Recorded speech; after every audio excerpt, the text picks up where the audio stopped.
Today on the show, we're going to talk about X-Men Days of Future Past to prepare you for the oncoming movie. If you didn't know that this story is actually split between two timelines, then this show is for you.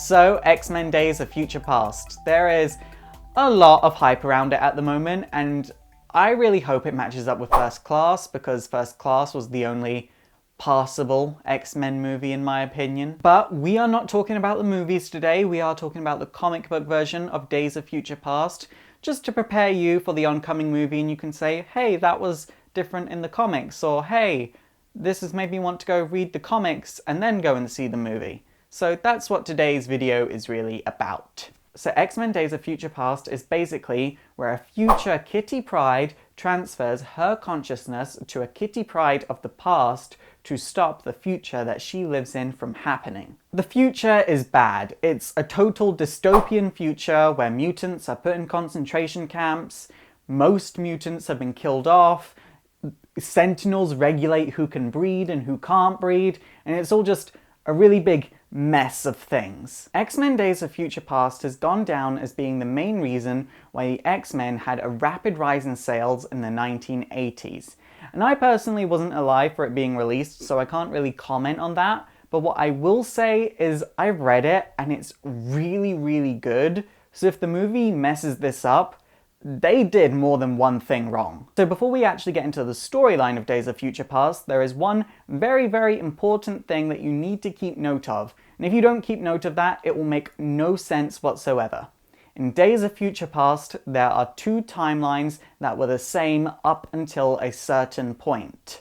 The two timelines are called Earth 811, which is the Days of Future Past timeline, and Earth 616, which is the Marvel Universe timeline. Like I said, the timelines were pretty much the same up until a point, and the earliest known point of divergence between the two timelines is actually when Jean Grey became possessed by the Dark Phoenix and she visited her parents' home.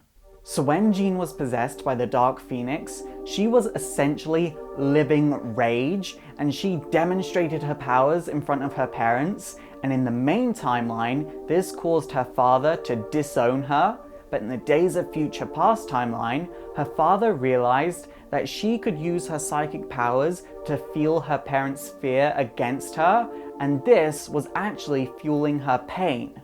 Due to this, Jean didn't die in the Shi'ar Duel of Honor.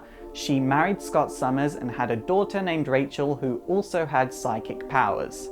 The second known point of divergence is a little bit harder to follow, but it makes perfect sense if you follow this video closely. It actually happens when Moira McTaggart, Charles Xavier, and Senator Kelly would all be killed off by the Brotherhood of Evil. Obviously, this doesn't happen in the main Marvel Universe timeline, and that's actually because it was stopped by time-traveling Kitty Pryde. Do you see why this storyline is somewhat confusing yet? So, after this attack by the Brotherhood of Evil, the Sentinels were reactivated and told to kill off all mutants, and the Sentinels decided the best way to do this would be to just take over America. During the takeover, pretty much anyone who had supernatural powers was just totally killed off, meaning the Avengers were killed, the Fantastic Four were killed, Spider-Man was killed, everyone who had supernatural powers was killed, and a few were left over and put in concentration camps. By the year 2000, the Sentinels ruled all of North America, and the rest of the world said that if the Sentinels ever moved outside of North America, they would start full-on nuclear-scale warfare. This of course does mean that the rest of the world were more scared of Sentinels than they ever were of mutants. By the year 2013, the Sentinels became very, very organized, in the sense that they organized humans.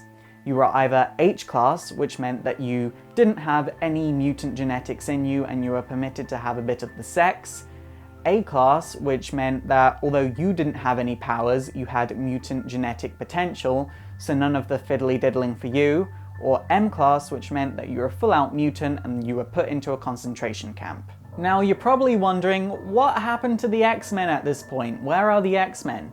while the only living X-Men are Kate Pryde, who is Kitty Pryde but a bit more mature, Wolverine, Storm, and Colossus. And also there's a paraplegic Magneto. Wolverine was the only member of the X-Men to not go into a concentration camp. He actually became a pretty high-ranking member of the Canadian Resistance Army. As for the other mutants, they were actually held in a concentration camp in the South Bronx, along with Franklin Richards, who was the son of Reed Richards and Susan Richards, and Rachel Summers, who was the daughter of Scott Summers and Jean Grey, and they all got together and formed an anti-Sentinel group together. Now, the mutants found out that the Sentinels were planning on moving outside of North America and were going to try and take over the world, and obviously the rest of the world wasn't going to be okay with that, and that was going to cause a war that could potentially destroy the whole world. Rachel Summers came up with the idea to send the mind of a mutant back in time to stop the attack by the Brotherhood of Evil, and Kate Pryde was chosen. And back in 1980, she was Kitty Pryde, or Sprite, and she had only just joined the X-Men, so she had no defense against psychic invasion, making the swap a lot easier. With Wolverine's help, the mutants created a jammer to disrupt the control collars that they wore that stopped them from using their powers, and then Rachel sent Kitty back in time, but accidentally sent her across time too, to Earth 616. At this point, the mutants were able to remove their control collars and leave the concentration camp, but Magneto stayed behind to cover for them, and they were quickly tracked down by Sentinels. Our heroes were able to make very quick work of the Sentinels now their powers were back, but Franklin Richards was killed in the fight. At this point, Rachel decided to stay behind and protect Kate's body and in turn the mind of the young Kitty Pryde. A really dumb thing here. Logan, Storm, and Peter decided to raid the Sentinel HQ and were very quickly killed. That part is so dumb. Meanwhile, back in 1980, Kate told the X-Men about what was about to happen, and they all prevented the assassination, and Kate went back to her own time. Now, I want you to keep in mind, although Kate did go back to Earth 811, she did stop Earth 616 from becoming Earth 811, so it is kind of a victory in a way. At least she knows that a version of her won't grow up to live in that future that she lives in. So that's still really good. From here, there would be a number of connected stories to Days of Future Past. And although we won't really be getting into them here, I definitely encourage you to do a bit of research and check them out because they are awesome. So it's time that we all sat down and learn a thing. What does Days of Future Past stand for, and what does it mean? Days of Future Past, like a number of X-Men storylines, is actually a metaphor for gay rights. One important thing that really sticks out to me is that the Sentinels didn't just kill mutants, they killed all superpowered beings, which to me translates as, if you stop gay marriage because gay people can't have a family, when does it stop? Like, women who can't give birth, do they not have the right to get married too? You really need to think these things through, and that's what Days of Future Past really represents. The concentration camps and classing system actually stands for how society isolates gay people, makes them seem worthless, and just all round isn't all that nice to them. And for all of you that say, well yeah, but we don't actually have any of this, you're right, for the most part we don't have what's in Days of Future Past, but we definitely on a subconscious level have a classing system. Just read my YouTube comments to figure that out. I get so many comments every day saying, "Are you gay?" as if that matters for what I'm talking about, and I never grace it with an answer because my sexuality is honestly not relevant to video games, comic books, or movies. All in all, Days of Future Past stands for let humans be humans and let people be happy and live their lives. And yes, you will get bad people in every group, but when you make a majority suffer because of the antics of a minority, that's when you lose your humanity.